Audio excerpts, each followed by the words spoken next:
Hey guys, here's our joint review of Free Billboards. This is Thomas.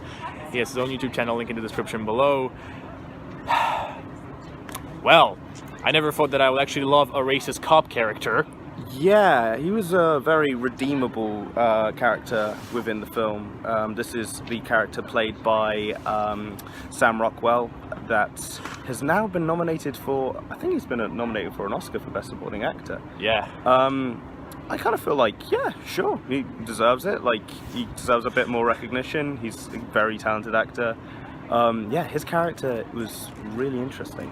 He's on like a big underrated list of how he doesn't get enough credit, even though he's a fantastic actor. Yeah, no, he's constantly in stuff. I'm glad that Martin McDonagh is just using him as his like calling card. Speaking of Martin McDonagh, this really made me want to check out In Bruges. It's on Netflix right now. 100% do. It's a fantastic film and deserves to be watched by all. It's a shame Seven Psychopaths isn't on Netflix, but well, there's a start, I guess. So yeah, no, he was great. Yeah, absolutely despicable in the beginning, and then you slowly start to like him by the end.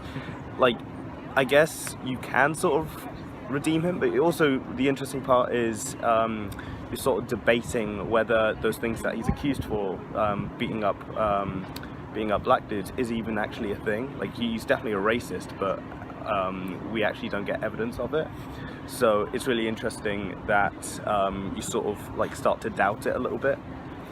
But he probably did do it, but you know. Well, intro to the film. It's basically about this mother character who loses her daughter, who gets raped and murdered.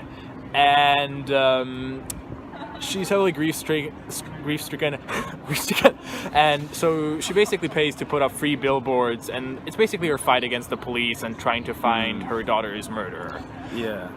I'm not gonna lie, when I saw the trailer for this, I've half kind of loved it, but also hated it. Really? Because a character like this, that Frances McDormand plays excellently, by the way, is really walking the line of, I kind of like you, but I also heavily despise you. The one thing that I actually really liked, well, there was many things that I really liked about this film, but I think one of the things that I really loved was how every single character in it is an absolute scumbag. Yes. That Yes. they all are hateable in their own respect. Like, Frances McDormand's character, you're thinking, oh, I should be on her side, but she's a piece of shit. Like, just after he has like a heart-to-heart with someone, she results to insult the reporter. Exactly. In one of the best insults I've seen in a while.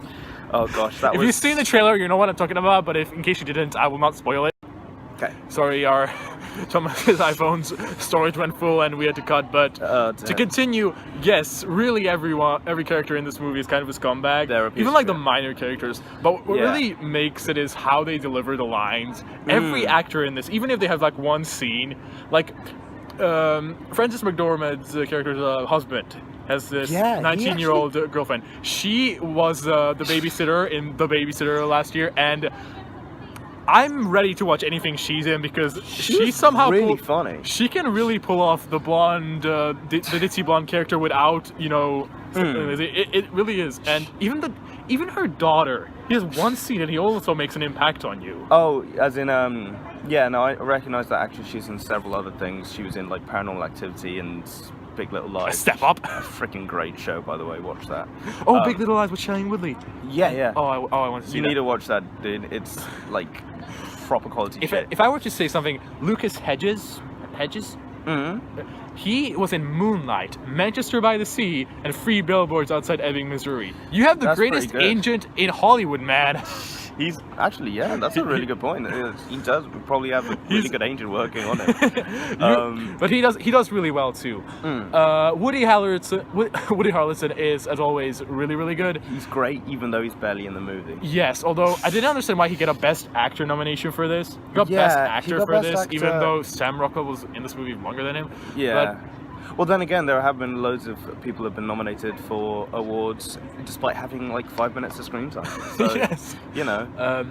The soundtrack is also good. I will be buying it. The soundtrack is really good, actually. It's really good, really interesting. Also, I'm not going to spoil the ending. Let's not spoil it here. But, yeah, definitely not. Just the way this movie ends, it will leave you thinking.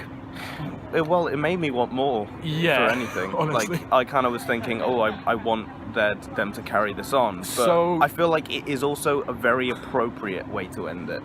So overall, it's a really well-written movie. Yeah. It really deserves the screenplay nominations. Frances McDermott, for me, sometimes walked the line of likable and hateable, like really walking the line. Yeah. But she also does good as a performance. It's Well-balanced really good. character, definitely. Really well done. Everyone does a good job. It's a really good movie. If you're into Martin